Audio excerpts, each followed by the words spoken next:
Buat teman-teman yang penasaran sama kartu kredit, kepengen bikin tapi takut konsumtif, kita mau bagi-bagi tips kita menggunakan kartu kredit dengan aman tanpa jadi boros.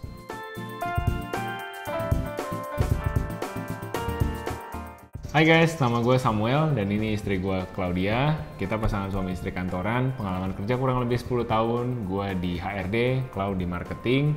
Kita bikin channel ini untuk sharing-sharing seputar pengalaman kita, sharing seputar keluarga, seputar keuangan, dan juga anything about adulting yang kita rasa menarik. Kita bikin video seminggu sekali, jadi senang banget kalau minggu depan bisa ketemu kalian lagi. Jadi silahkan klik subscribe kalau belum subscribe di bawah. Salah satu tren yang gua FOMO banget waktu dulu mulai kerja adalah punya kartu kredit. Banyak dari teman-teman yang sekarang nonton mungkin nggak bisa relate karena mungkin kartu kredit sekarang udah jarang banyak yang pakai ya. Lebih banyak mungkin pay later atau bayar pakai QR code dari smartphone.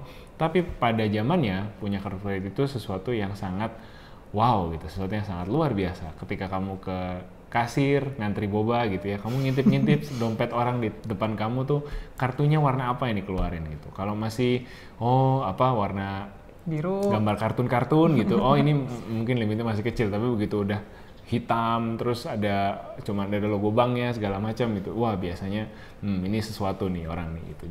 Jadi simbol sosial ya kalau ya, jadi status sosial juga. nggak nyangka ya kalau saya hobinya ngintipin dompet orang. Throughout the years, kita juga udah banyak menggunakan kartu kredit, baik gue secara pribadi, kalau secara pribadi maupun sekarang as a family gitu ya. Dan di video ini kita mau kumpulin beberapa tips-tips yang mungkin berguna buat teman-teman yang juga baru mau pakai kartu kredit atau mungkin takut memulai mau pakai kartu kredit tapi takut gitu ya. Ya video ini mudah-mudahan bermanfaat buat kalian. Oke, mau disclaimer dulu sedikit ya. Maksudnya kita berdua bukan certified financial advisor atau apapun itu. Jadi dari video pertama pun selalu apa yang kita share itu berdasarkan pengalaman pribadi aja gitu. Jadi ini semua opini, ya kan? Iya, opini ya. Ini bukannya kita menggurui, jadi hanya sekedar berbagi. Pengalaman ya, pengalaman yang memang sudah kita lewati dan sudah kita lakukan sendiri gitu. Jadi silakan teman-teman di sini waktu nonton boleh dicerna kembali, jangan langsung ditelan mentah-mentah. Ya. Oke, jadi yang alasan pertama kenapa kami berdua pakai kartu kredit. Nah, kalau dari saya pribadi di awal-awal banget kerja, pas udah ada slip gaji, NPWP dan segala macam, memang satu hal yang saya langsung daftar atau usahakan untuk ada itu adalah kartu kredit. Alasannya adalah karena dari dulu itu saya nggak suka pegang cash. Dari zaman sebelum uang elektronik itu populer, saya udah sebisa mungkin nggak mau pegang uang tunai. Kenapa? Yang pertama itu alasannya karena untuk kebersihan. Karena terus terang uang tunai itu kan banyak sumber kuman ya, kotor, kadang-kadang udah lepek banget gitu. Jadi saya nggak suka lah simpan uang tunai itu di dompet saya. Dan yang kedua itu sebenarnya untuk alasan hemat justru gitu. Saya sangat menghindari belanja-belanja yang impulsif. Karena kalau punya uang tunai itu biasanya kita cenderung impulsif gitu ya, lebih cepat mengeluarkan, lebih cepat belanja. Sering dengar curhat teman-teman gitu yang punya uang tunai, kayaknya tuh kalau tarik berapapun aja pasti habis deh, mau tarik 500.000, mau tarik 1 juta, habis. Dan yang seremnya itu habisnya nggak tahu spend kemana gitu kan, karena kan kalau uang tunai kadang-kadang hilang tanpa jejak gitu ya, tidak semua ada receipt-nya, tidak semua ada bond-nya gitu. Nah, tapi kalau misalkan kalau kita pegang tunainya minimal gitu, kalau saya waktu itu pegang tunainya minimal, memang semuanya saya usahakan untuk saya alihkan ke kartu kredit gitu. Jadi benar-benar pembeliannya sudah direncanakan gitu ya. Tadi untuk bayar utilities seperti listrik, air dan lain-lain, lalu untuk belanja bulanan ataupun makan, semuanya itu pas dibayar kan kartu kredit itu prosesnya lebih panjang ya. Ada tanda tangannya dulu, bacanya dulu segala macam. Nah, itu sebenarnya untuk menghindari belanja-belanja yang lebih impulsif. Jadi kalau saya nih nomor 1 itu pasti saya usahakan belanjanya pakai kartu kredit dulu. Yang kedua, kalau dia nggak terima kartu kredit, oke kita pakai kartu debit. Baru yang ketiga, terakhir banget baru pakai uang tunai. Dari zaman dulu ya, ini cerita 10 tahun yang lalu gitu. Oke, mungkin juga karena di akhir bulan kalau kartu kredit kamu dapat report ya, dapat laporan spending gitu, dan itu bisa jadi tracking spending habit betul, juga. Betul, iya. Jadi catatannya lebih jelas gitu kan, uangnya ini kemana-kemana. Nama merchantnya juga jelas kelihatan gitu ya.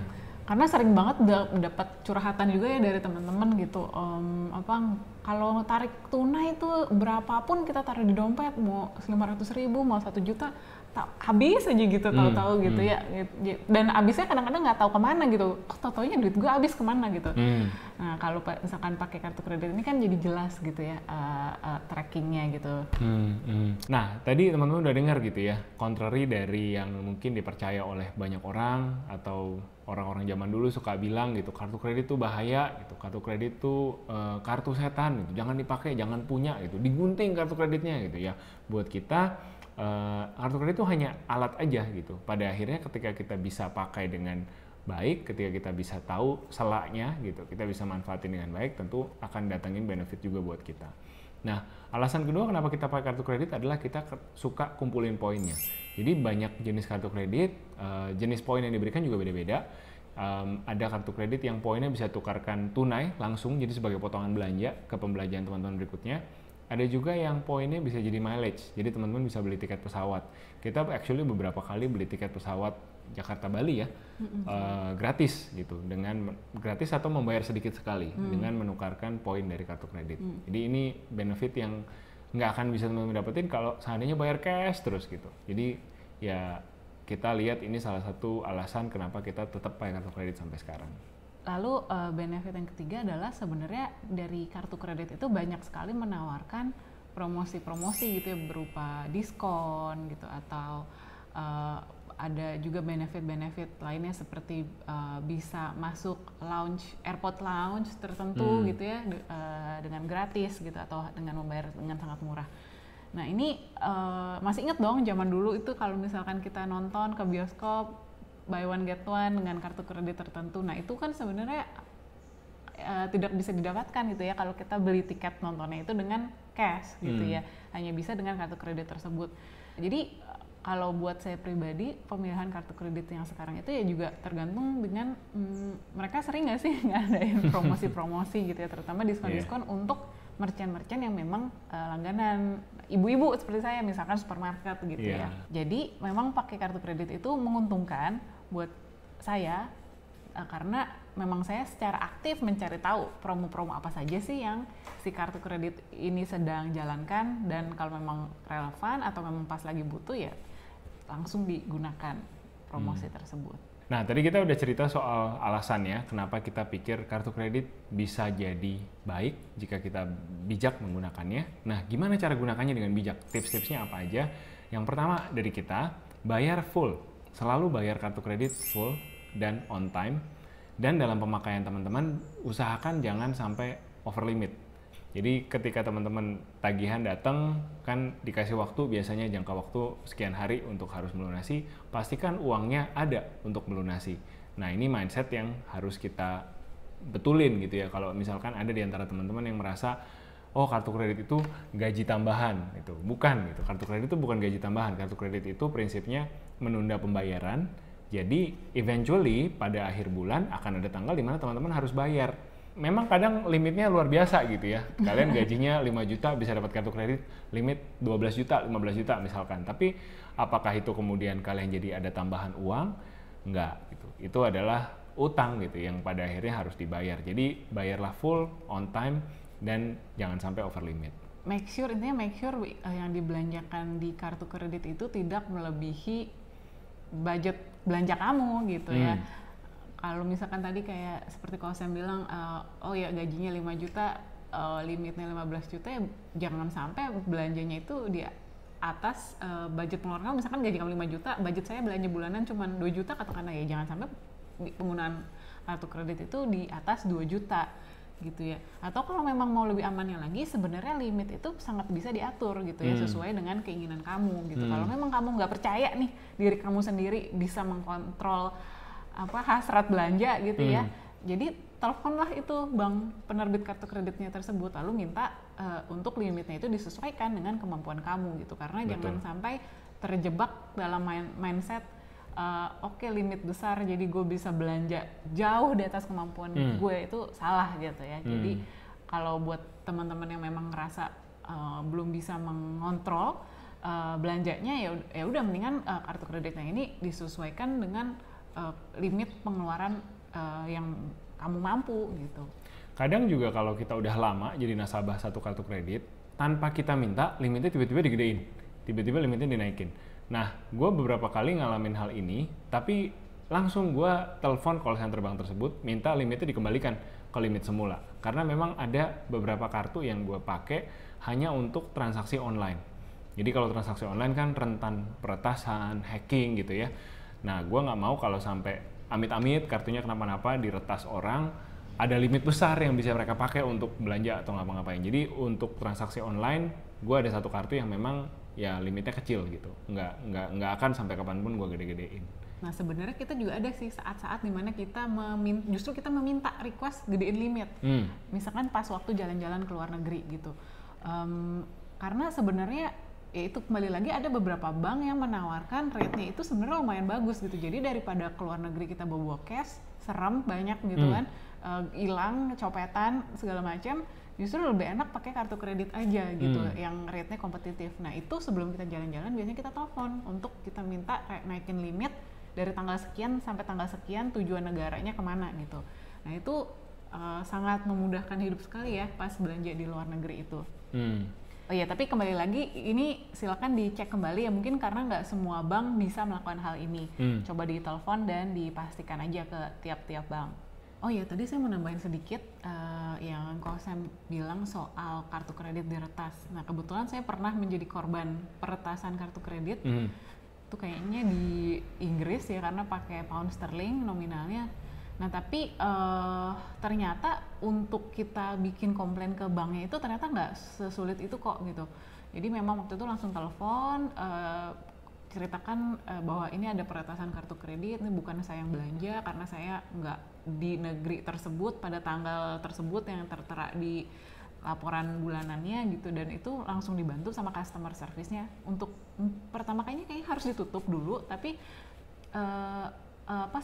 bisa disegera kembalikan gitu ya di bulan seterusnya gitu, bulan berikutnya, walaupun tetap harus dilunasi di bulan tersebut, tapi akhirnya di bulan berikutnya dikembalikan uangnya.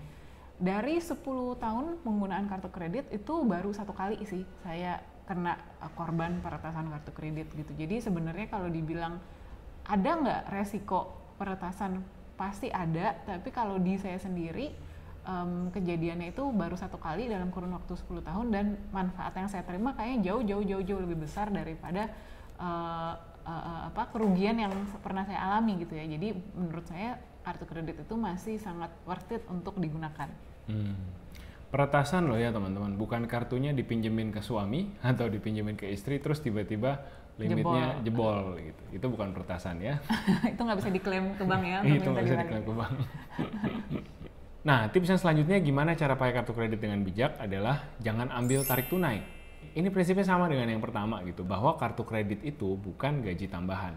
Meskipun di sana ada limit untuk belanja sampai double digit, meskipun ada limit tarik tunai sampai double digit gitu ya, itu bukan sesuatu yang teman-teman mau manfaatkan. Karena untuk tarik tunai ini ya, tarik tunai itu belanjanya bayar baliknya telat atau enggak, itu begitu teman-teman tarik langsung ada fee yang di-charge oleh bank. Jadi terlepas dari teman-teman, oh nanti tanggal ini gue pasti ada duit lagi, begitu teman-teman tarik itu tunainya langsung ada fee yang bank akan minta, seperti itu. Apalagi nanti ketika pada saat bayar teman-teman nggak bisa bayar, nah bunganya akan berjalan, jadi double fee-nya pada saat ngambil dan pada saat tidak sanggup bayar. Nah sebaiknya ya balik lagi, kartu kredit dijadikan sebagai alat penunda pembayaran, bukan sebagai gaji tambahan. Bukan sebagai sumber income ya. Oke, yang ketiga tipsnya adalah jangan lupa selalu nego untuk minta pembebasan biaya tahunan. Ini dari saya pribadi sih. Jadi biasanya itu setahun sekali kan kalau di laporan bulanan, oh udah bayar biaya tahunan lagi. Nah itu biasanya saya telepon nih ke banknya untuk saya negosiasikan, bisa nggak biaya tahunan ini dihilangkan. Nah itu biasanya bisa, dan banyak cara untuk bisa menghapus biaya tahunan tersebut. Misalkan penukaran poin, tadi kan karena tiap kali belanja ada poin tertentu, nah itu biasanya bisa ditukarkan poin. Ada juga yang menawarkan opsi belanja nominal tertentu dalam kurun waktu tertentu gitu ya, dalam 2 minggu atau dalam sebulan belanja sekian. Nah itu nanti otomatis akan dihapuskan biaya tahunannya, karena sebenarnya biaya tahunan itu lumayan ya. Jadi buat teman-teman yang khawatir harus bayar biaya tahunan, nggak perlu khawatir karena sebenarnya itu masih bisa dinegosiasikan gitu ya. Jadi yang penting tinggal telepon aja ke banknya, coba ditanyakan ada opsi-opsi apa aja untuk penghapusan biaya tahunan tersebut. Atau diancam gitu ya, kayak udah kalau gitu saya tutup deh gitu kan biasanya. Iya, kecuali kamu belanjanya 9 digit gitu ya di bank itu, mungkin dia bilang oh ya ibu tutup aja nggak apa-apa. Nah tips berikutnya ini mungkin lebih buat gue ya. Jadi gue orangnya nggak suka yang ribet-ribet gitu, nggak terlalu suka mengelola detail dan suka salah lah kalau urusan uang itu hitung-hitungan suka salah. Jadi gue memilih untuk nggak punya banyak-banyak kartu kredit. Kartu kredit yang ada di dompet gue saat ini cuma satu, itu yang tadi yang gue bilang limitnya gue tetap rendahin dan udah 10 tahun pakai, nggak upgrade gitu, nggak jadi hitam warnanya platinum apa gimana, tetap yang gambar kartun itu tetap ada di dompet gue. Nah sampai sekarang karena gue nggak seperti Clau yang orangnya detail, yang bisa melihat kartu kredit warna kuning nanti ada promo ini tanggal segini, kartu kredit warna merah nanti ada promo apa lagi, kartu kredit warna biru bisa beli tiket gratis dan sebagainya. Jadi gue ya udah, karena memang kita udah kelola keuangan kita sebagai keluarga, pokoknya dalam hal investasi, dalam hal menabung kita satu, dalam hal spending juga kita satu pintu gitu. Setiap ada spending yang besar-besar, kalau memang bisa dibelanjakan menggunakan kartu kredit, ya kita akan pakai kartu kredit yang cocok gitu. Dan in my case, gue hanya pegang satu kartu kredit yang kalau dibutuhkan untuk kita ya makan di luar, kita jalan-jalan ke luar negeri gitu ya. Karena kita harus tahu gitu, kalau kita punya banyak kartu kredit, itu kartu kredit tuh tanggal jatuh temponya beda-beda. Nggak kayak tanggal gajian gitu. Tanggal gajian bisa janjian semua di akhir bulan tanggal 25 sampai 30. Kartu kredit itu bisa beda-beda. Dan kecuali teman-teman nasabah prioritas gitu ya, teman-teman biasanya nggak bisa ngubah tanggal jatuh tempo ini. Jadi teman-teman harus hafal juga itu jatuh temponya kapan. Oke, tanggal 10 kartu kredit kuning, habis itu tanggal 15 kartu kredit merah, habis itu tanggal berapa itu. Terus teman-teman harus hafal limitnya masing-masing berapa. Ini udah kepake berapa ya bulan ini, udah kepake bulan ini berapa ya gitu. Nah, in my case buat gue that's too much hassle. Jadi akhirnya gue putuskan ya udah cuma punya kartu kredit satu aja dan sisanya kita kelola bareng-bareng gitu as a family. Dan kartu kredit susah ditutup by the way. Jadi kalau memang kalian seperti gue gitu ya nggak mau repot, ya udah satu cukup. Ya, saya juga sebenarnya cuma punya satu sih. Jadi masing-masing dari kita cuma punya satu. Tapi ya memang dibikin beda. Misalkan saya dari bank, bank lokal, saya dari bank multinasional gitu ya. Jadi memang penggunaannya beda. Punya saya lebih untuk pembelian barang-barang atau nominal-nominal besar gitu ya, karena limit yang saya pegang lumayan besar. Dan juga poinnya itu tadi ya lumayan banyak. Kalau saya poin untuk ditukarkan tiket pesawat. Kalau dari Sam itu memang karena limitnya kecil, lebih untuk belanja hari-hari gitu ya, dan karena bank lokal rate-nya itu lebih bagus, sebenarnya kita gunakan pas kita jalan-jalan ke luar negeri tadi itu request special case gitu ya, untuk gedein limit. Oh ya, satu lagi sebenarnya satu alasan lagi kenapa sebaiknya nggak usah punya banyak-banyak kartu kredit, karena tiap-tiap kartu kredit itu pasti ada biaya materainya tiap bulan nih. Terus ada juga kayak biaya administrasinya. Mungkin cuma receh-receh ya, mungkin kayak 10.000, 20.000. Tapi kan kalau misalkan kita punya 10 kartu ya lumayan juga gitu kan. Ya jadi kalau buat kami sih cukup masing-masing punya satu. Jadi total di keluarga ini ada 2 kartu kredit. Nah itu udah cukup banget buat kami. Nah balik lagi, karena ini adalah pengalaman kami, jadi ini bukan financial advice. Kalian harus cerna ini, kalian harus ngobrolin sama pasangan gitu ya. Kalau yang belum punya pasangan, cari pasangan, enggak deh bercanda. Kalau yang belum punya pasangan juga pelajari lagi dengan lebih teliti, kira-kira lifestyle seperti apa yang cocok buat kalian. Apa yang cocok buat kami, belum tentu cocok buat kalian, jadi always take everything with a grain of salt. Oke, itu tadi alasan-alasan dan tips dari kami menggunakan kartu kredit dengan bijak. Kalau kalian suka dengan tips-tips seperti ini, feel free untuk subscribe. Minggu depan kita bisa ketemu lagi. Thank you udah nonton sampai sini. Kalau punya pertanyaan, kalau punya komen bisa tulis di bawah, atau bisa juga kirim email ke kita di sini kalau pertanyaannya panjang atau pribadi. Thank you for watching. Stay safe, stay healthy. See you next week. Bye-bye.